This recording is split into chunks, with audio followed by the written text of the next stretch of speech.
Hello everybody. Hey, here's my latest piece, Two Turtle Doves. You may recall I made it before in a square format, so that one sold. So I've made it again as a circle because I thought it gave a bit more intimacy. I like the symmetry about it. I love the leaves coming in from outside, and I've emphasized the heart shape because this is a romantic piece.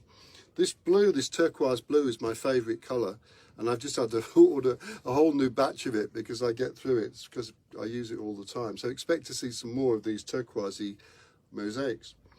And whenever you've got two of anything together, you're going to get a relationship forming.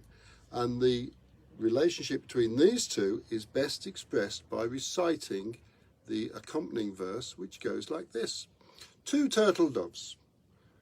The summer sun is shining, the clouds need a shove, and God is thinking, looking down from above, has there ever been anyone so in love as these two swooning turtle doves?